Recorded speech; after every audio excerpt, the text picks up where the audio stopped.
അപ്പൊ നമ്മൾ ഈ ഒരു ജീവിതയാത്രയിൽ എനിക്ക് തോന്നുന്നത് നമ്മൾ ഫാമിലി ബന്ധങ്ങളെക്കാൾ കൂടുതൽ നമ്മൾ ബന്ധപ്പെട്ടുള്ള ആൾക്കാർ, ഓരോ ദിവസവും കാണുന്ന ആൾക്കാർ നമ്മുടെ കൂടെ ജോലി ചെയ്യും.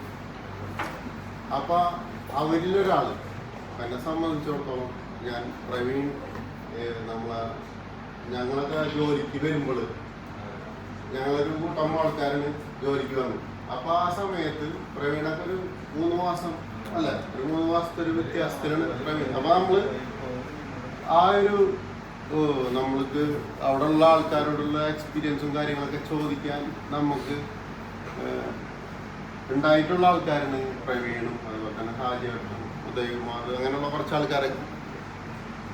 അപ്പൊ അവർ തന്ന ഒരുപാട് അനുഭവങ്ങളും കാര്യങ്ങളും വെച്ചുകൊണ്ടിട്ട് നമ്മളിപ്പോൾ ഇത്ര കാലം പോയിക്കൊണ്ടിരിക്കുന്നത്. നമ്മളെ കമ്പനി, നമ്മളെ റൂൾസ് ആൻഡ് റെഗുലേഷൻസ് ഒക്കെ നമ്മൾ പാലിച്ചുകൊണ്ട് പോയി. ഇതിൻ്റെ പേരിലായിരിക്കാം നമ്മൾ കുറച്ചൊക്കെ ഇത്ര കാലം ഇങ്ങനെ പോയത്.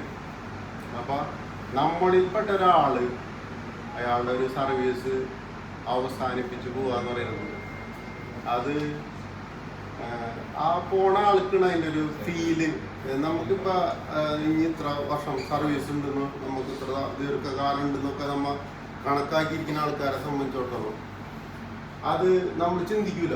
പക്ഷെ പെട്ടെന്ന് ഒരു ദിവസം ഒരു സുപ്രഭാതത്തിൽ ഒരാൾ പോകുമ്പോൾ അയാൾക്കുണ്ടാവുന്ന ഒരു ഫീലിംഗ് ഉണ്ട്. അത് നമ്മൾ മനസ്സിലാക്കണം. അപ്പോഴും നമ്മൾ ആ ഒരു കൂട്ടത്തിൻ്റെ ഇടയിൽ നിന്ന് നമ്മൾ കടന്ന് പോണത്, അയാൾ പോണത് വേറൊരു നല്ലൊരു ജീവിതത്തിലേക്ക് പോണത്, ഫാമിലി അറ്റാച്ച്മെന്റും കാര്യങ്ങളൊക്കെ അയാൾക്ക് കിട്ടുന്നുണ്ട്. എന്നിരുന്നാലും നമ്മളുടെ ഓരോ ഓർമ്മകൾ അയാളുടെ മനസ്സിൽ എന്നും കാലവും ഓർമ്മിക്കപ്പെടും. അപ്പൊ എൻ്റെ ഒരു ഓർമ്മയിൽ, എൻ്റെ ഒരു അനുഭവത്തിൽ പ്രവീൺ എന്നൊരു വ്യക്തിനെ കുറിച്ചിട്ട് നമ്മൾ പറയണമെങ്കിൽ ഒരുപാട് പറയാനുണ്ട്. പിന്നെ കുറച്ച് ഭക്ഷണങ്ങൾ, പ്രവീണൊക്കെ കൊണ്ടുതന്നെ ഭക്ഷണം, ഒരു ചെറുപയറായാലും പ്രവീണിൻ്റെ ഭക്ഷണത്തിനൊരു ടേസ്റ്റ് ഉണ്ടായിരുന്നു. നല്ലൊരു ടേസ്റ്റുള്ളൊരു ഭക്ഷണം കൊണ്ടുവരാം. ഞാൻ, രാജീവേട്ടൻ, അങ്ങനെ കുറച്ച് ആൾക്കാരെ കൂടിയിട്ട് ഞങ്ങൾ കുബൂസൊക്കെ കൂടി മുട്ടി കഴിച്ച് ആ ഒരു സൗഹൃദം, ആ ഒരു ഓർമ്മകൾ ഒന്നും ജീവിതത്തിൽ നമ്മൾ ഒരിക്കലും മറക്കൂല. അത്രയും നമ്മളെ ഒരു ഫീൽ ചെയ്യുന്നൊരു കാര്യങ്ങളുണ്ട്. അപ്പം അതിൽപ്പെട്ട ഒരാള് ആണ് നമ്മളിൽ നിന്നും നാട്ടിലേക്ക് പോകണം. അപ്പോൾ അദ്ദേഹത്തിന് നമുക്ക് വേണ്ട വിധത്തിൽ നമ്മളൊരു സ്വീകരണം കൊടുക്കുക, അല്ലെങ്കിൽ ആദരവ് കൊടുക്കുക എന്നുള്ളത് നമ്മുടെ ഉത്തരവാദിത്തമാണ്. അപ്പോൾ അതിൻ്റെ പേരാണ് നമ്മളിവിടെ കൂടിയിട്ടുള്ളത്.